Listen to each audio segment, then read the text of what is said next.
Doctors of Reddit, what made you say how the fuck is this person still alive? Witnessed a sedan with a trailer flip 4 times at 75 miles per hour on a highway into a ditch right in front of me. A 12-year-old wasn't wearing a seatbelt and was thrown from the vehicle through an open window.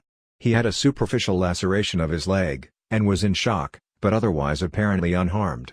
We did a quick trauma evaluation of the family, everyone seemed okay, and applied pressure to the kid's bleeding leg until EMS got there. When we were running to the wrecked car as the dust was settling, I was sure we were just going to see disembodied pieces of that kid everywhere, but he was really lucky. Wear seatbelts, folks. Everyone who remained buckled in the car didn't even have a scratch. Both of the stories I'm sharing occurred during the Nepal earthquake of 2015. First was an infant who had a roof fall on his head. He was trapped for 10 minutes before being rescued and took another 3 hours to drive him to the nearest functioning hospital. This happened in a remote area and he was brought in a taxi. His face was so swollen that it was probably more than double its original size. The top of his head was completely flat, like a dinner plate, and he had raccoon eyes. But somehow he was showing no danger signs and his vitals were normal. A CT scan miraculously showed that there was no brain damage or even an actual fracture. He had something called a ping-pong fracture. The child recovered pretty well and was discharged in a couple of days. Second was a lady who was roughly 8 months pregnant. Again, the roof of her house fell on her, sadly on her belly. From what she said, she was stuck under the rubble for about 4 hours, and it took a further 2 to 3 days to airlift her to the hospital. An X-ray of the pelvis was done which showed that it was broken badly in at least 4 places. But miraculously enough, there was very minimal bleeding. Someone with pelvis fracture can bleed to death easily, and she had multiple fractures in her pelvis. Nobody can say what happened for sure, but it was thought that probably the weight of the rubble was so strong that it actually helped stop the bleeding due to the applied pressure. More miraculously enough, the baby showed no signs of injury or even stress, even though the roof fell straight on her belly, and was delivered healthily via C-section. Not a doctor but a student nurse. I had a patient come into the psych ward from the emergency department after he had cut off his own right arm from the elbow down with a fucking chainsaw. He only survived because he apparently had some kind of rare clotting disorder that prevented him from bleeding to death. He was severely schizophrenic and believed that his arm was going to grow back. Edit: I didn't expect this to blow up the way it did. I love this story because my dad was a psychiatrist, and I finally have something way weirder than any of the tales of his profession he ever told. Happy you all found it as interesting as I did. Not a doctor, but firefighter. We had a 30-year-old male put a shotgun in his mouth pointing up to his nose, pull the trigger and survive. We show up, work him, he's breathing, but missing most of his face, and we transport him. He survives and we are all amazed. 3 months later he does it again, but a .22 to the temple, it bounced around and exited through his eye. He survives again. With some mental deficits and a glass eye, but still one of the craziest I've seen. Older woman called 911 for chest pain. Her vital signs were shit and she had the look that anyone who's ever seen a patient about to die will recognize instantly. Her EKG suggested multiple blockages in her coronary arteries, and we had to put her on a ventilator shortly after she got to the ER because she deteriorated so quickly. Cath lab confirmed the EKG findings: complete blockage of one artery and 99% blockage of 2 other major arteries. Unfortunately it was too extensive to resolve with PCI, so the only option was to fly her to the university hospital in the city for an emergent triple bypass. It turned out that she'd had multiple episodes like this, but not quite as severe, over the last 6 months, and had refused bypass surgery not once, not twice, but 3 times in favor of a Mediterranean diet. Well, at this point she didn't have much say anymore and family agreed, so off to the OR she went. I took care of her again about 4 months later and she actually seemed to have made a remarkable recovery. As a student, had a young guy come in who self-inflicted a .22 to the inside of his mouth and passed out. Awoke the next morning, didn't recall the night prior, went to work. 2 hours into work he says he's not feeling right and starts acting odd. Co-workers call EMS. They take him in and the ED is working him up and in the process notices a mix of clear fluid and blood in the back of his mouth. They call ENT and get a CT head. Shows 11 or so bullet fragments throughout his noggin. The guy was acting by the time completely unfazed. I was very fazed. Best one I saw was a guy shot in the back, half an inch from his spine. He was totally stable, sitting and talking to us. We saw the bullet sitting in between his SVC, aorta and esophagus with injuries to no vital structure. Walked out a day or two later with just a band-aid. Literal millimeter either way and he would have been a corpse, paralyzed or needed major reconstructive surgery. Edit. To be clear, we saw the bullet on CT scan. Not a doctor, but the person everyone asked, how the f*** is this person still alive? 2.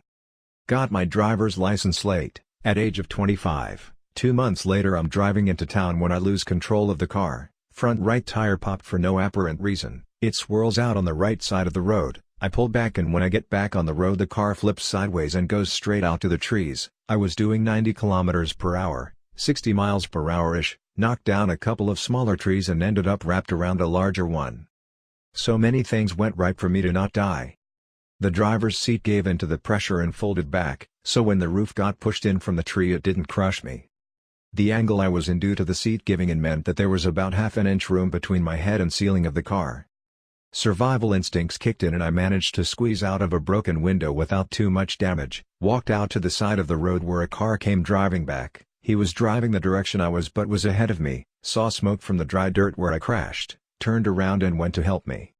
He called 911, second car to show up was a nurse on her way to work at the hospital, so she had a first aid kit and patched my 2 cuts up. Next thing I know firefighters and police and ambulance show up and no one believes I'm the driver of the car wrapped around that tree, because that person should be dead. I knew 2 of the firefighters personally and they told me later on that they saw it was my car and were already prepared to find my dead body in the car when they arrived, and I sat there on the ground and said, "Hey Kevin and Marcus." The relief in their face when they saw me was quite fun. Got in the ambulance, they pumped morphine in me, I joked all the way to the hospital and the doctor asked if he could share my story with people because I was a fucking legend. I'm still fairly new in my training but one of the first crazy recoveries I've seen. College kid was out drinking with his buddies and had a bit too much to drink. He presumably aspirates some of his vomit and it causes this massive inflammatory reaction in his lungs called ARDS. He goes from perfectly healthy to being on death's door within an hour. He gets transferred to our ICU in the middle of the night, completely unstable, on a ventilator, maxed out on 5 pressors, life support meds to keep your blood pressure up, and is being considered for ECMO, edit, basically like a temporary machine bypass of your heart and lungs, used as a last-ditch effort to save someone. His parents are on a last-minute flight from out of state with no bags packed to get to their son. Our team is concerned that he won't make it through the night, and brace his friends for the worst. The treatment for ARDS is actually something called proning, which is when you literally just flip the patient onto their stomach. And miraculously, 2 hours later he is off all pressors, maintaining his own blood pressure, and, while very sedated from all the meds, he's able to respond to voice and shake and nod his head to questions. He makes a full recovery 4 days later. And vowing to stay away from alcohol for a while. Edit, to translate the medicalese a bit. ER nurse here. The one that immediately stands out in my mind was the diabetic who was, of course, non-compliant with her regimen, and came in feeling like crap because her blood sugar was high. How high? Try just below 1,300. For reference, diabetics are supposed to manage their blood levels and keep them no higher than 180, and even that's kind of pushing it the limit. By all accounts, this girl should have been in a diabetic coma. At best. Yet somehow she was conscious, walking, talking, and arguing with us every step of the way. Despite the fact that her pee was almost pure sugar, and resembled crystallized honey, it was a 20-minute argument to get her to stop drinking her Diet Mountain Dew. She firmly believed that the fact that it was diet meant it was fine. Her blood was syrup, how we got enough to run blood tests was a minor miracle in itself. She kept complaining and asking for snacks and junk and just. She was not a pleasant person at all. Obviously, she gets to go up to the ICU. 20 minutes after we get her up and transferred she walks out of the hospital. Why? She was mad that they only would give her water to drink. Priorities, I guess? Haven't seen her since, but I still wonder about her from time to time. You know those big, 16 to 18-inch kitchen knives that everyone has? Had a lady come in with one sticking sideways out of her neck, handle on the left side and top sticking out the right. She went to war, where they removed the knife in one of the most tense, asshole-clenched moments in history, minimal bleeding. Apparently the knife split right between her major blood vessels and airway. Was lying right against them, didn't scratch them. Absolutely incredible. Follow this patient with my attending. 19-20-year-old African American with sickle cell anemia. Stroked out and was in a coma. Intubated and put on a ventilator because they couldn't breathe on their own. MRI was bad, looked like somebody emptied out a shotgun shell and scattered the pellets around the brain. Still haven't seen another MRI like that one. With the brain, there is essentially a 3-day rule. If you have little change 3 days after a neurological injury, the chances of meaningful recovery are slim. Week 1 goes by, daily spontaneous breathing trials, test to see if they can breathe on their own, failed, so the patient is kept tubed/vented. Second week goes by and we hit Thursday with no change in status. My attending and I are reviewing after we see the patient, and we make the decision that the next morning we are going to encourage the family to withdraw care. Friday morning, we go in. Spontaneous breathing trial has failed but the patient's eyes are open and following us around the room. Their eyes hadn't been open over those prior 2 weeks. My attending and I were absolutely shocked. We were convinced this kid was essentially brain dead but now we've been proven wrong. Still, we didn't hold out much hope for more improvement. I mean, 2 weeks and they can open their eyes and follow people around the room? You can say we're pessimistic about chance of recovery but experience does speak for a lot in these situations. It's Saturday or Sunday, we can safely remove the breathing tube. Another week goes by, the patient is able to move their head around and starts to move the arms/legs. Another week goes by, they are able to sit at the edge of the bed. During this time of rapid improvement, they still lacked fine motor skill and could not produce coherent speech. The patient would get frustrated, tearful, and despondent. In discussion with the family, I make the comment to my attending in private that the patient appears depressed.